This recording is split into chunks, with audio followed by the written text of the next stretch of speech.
And now I'm rejoined once again by Frank Scavo of Strativa and Computer Economics. In this segment, for this video, we're going to talk about independent consulting, or the value of independence on enterprise projects, which is a kind of a stump topic for me, Frank. It's one of the, you say it's like your hill to die on or whatever. This might be like my hill to die on in this industry. I believe in it so strongly.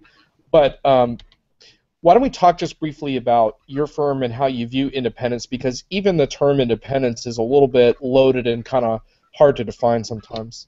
Well, we have the 4th of July. It's a very American value of independence, right? So, it's a very positive word generally. I think people like that. But independence is a strong value of my consulting firm, our consulting firm, Strativa. It's even in our tagline. So our tagline is independent advice for business and technology decisions. And that came out when we founded Strativa in 2000. My partner and I had come out of a local systems integrator firm where we had established a management consulting business to advise buyers on strategic IT decisions.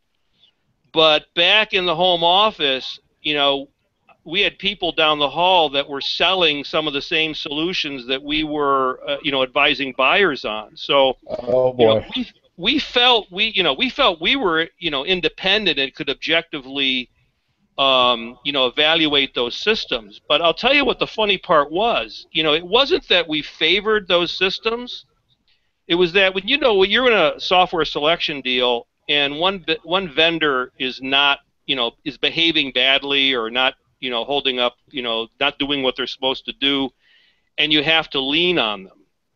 The problem that I had was I couldn't go back to the office and lean on them because they were my coworkers. So, Right.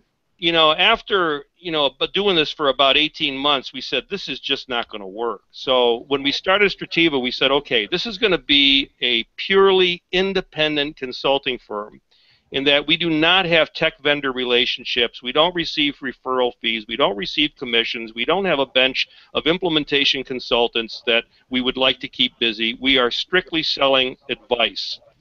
And, I liken it to, financial advisors, right? So if your insurance agent offers to be your financial advisor, Right. for free, he's got to be making his money for somewhere, right? So if he's not making it in Yeah. selling financial advisory services, he's making it selling insurance products. You can be pretty sure that your financial plan is going to include a lot of insurance, Yeah. right? So, sometimes free is not free. So we said Yeah. when we're going to do this, we're going to do it strictly on an independent basis, and that has worked out very, very well for us. Yeah, and we could spend a lot of time discussing exactly what defines an independent firm, because in my views, it's really more a matter of a continuum, if you will, a matter of degrees of independence rather than like perfect independence. I mean, let's face it, Right. we're all getting funded from somewhere, and I think you and I both believe in the importance of disclosure, Right. where when you publish and write and work with clients, you disclose where you're funded so they can make their own decisions. But That's right. I do think there is a distinction to be made between firms that come in without a stake necessarily in the rest of the project, or the same type of financial stake that your insurance firm analogy kind of holds true to a lot of classic systems integration business, where Right. the goal isn't even to win the project. The goal is to win the client forever, right? That's right.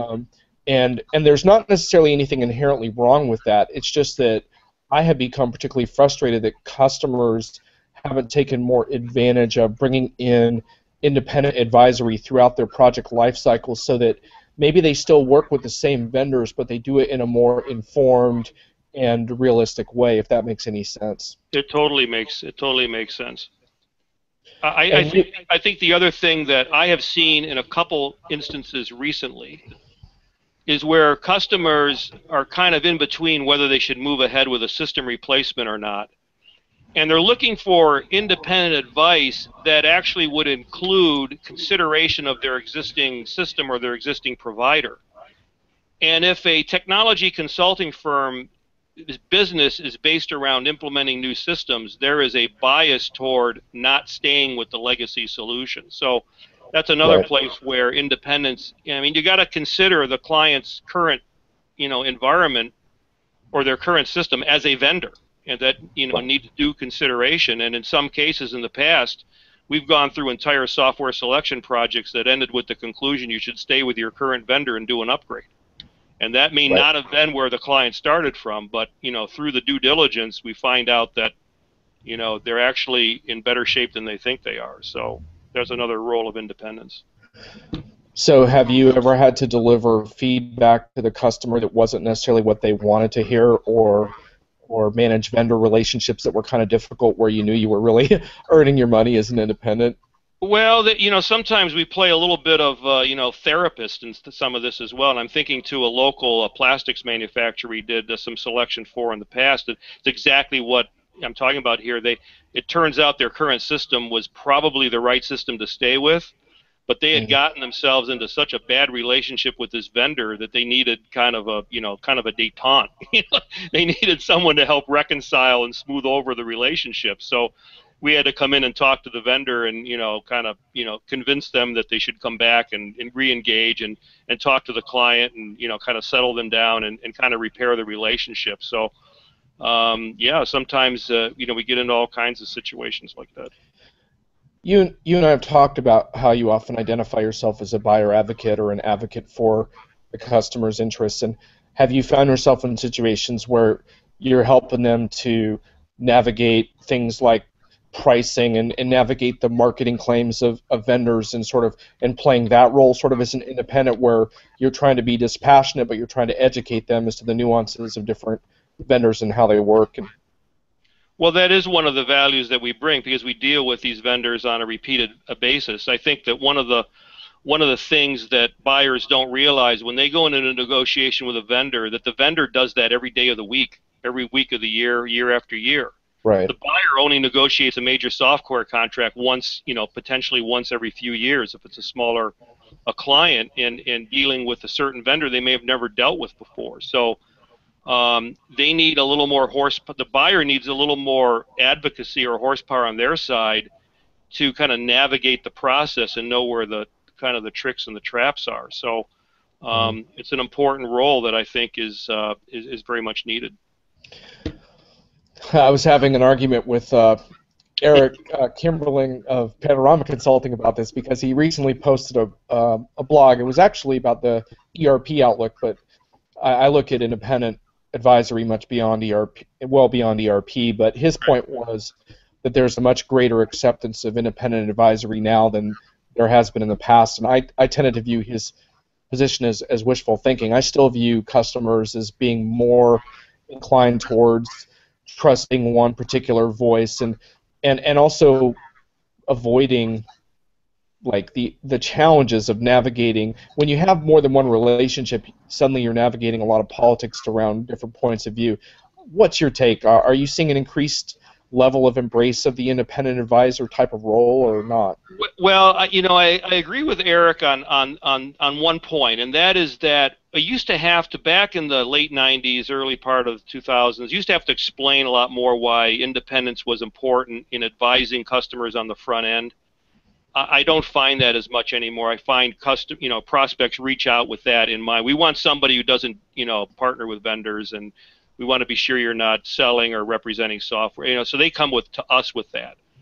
Hmm. On the other hand, I would say when you move into implementation, part of our role is actually to introduce the two parties to one another and help establish that relationship with the vendor or the reseller or the systems integrator, because they're the ones that are going to be working with them to make that system effective within the organization. So it's not like we're competing for that business. We're actually encouraging that relationship.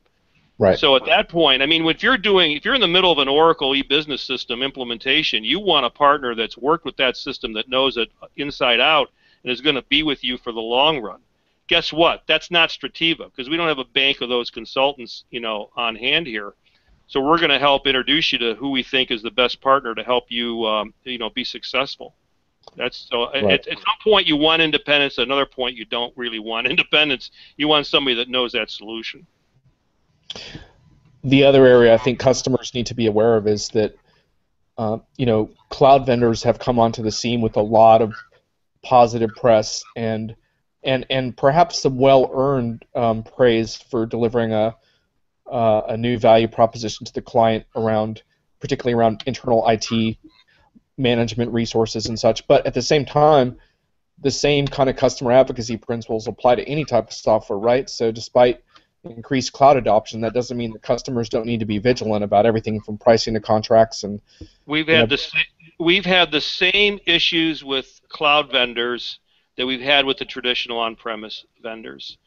At some, the technology may change, the architecture may change, but the business relationship is fundamentally the same.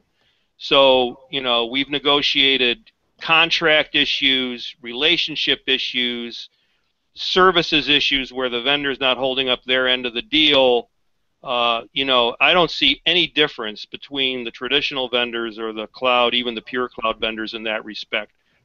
Sometimes they do an outstanding job, sometimes they need a little bit of help to do better.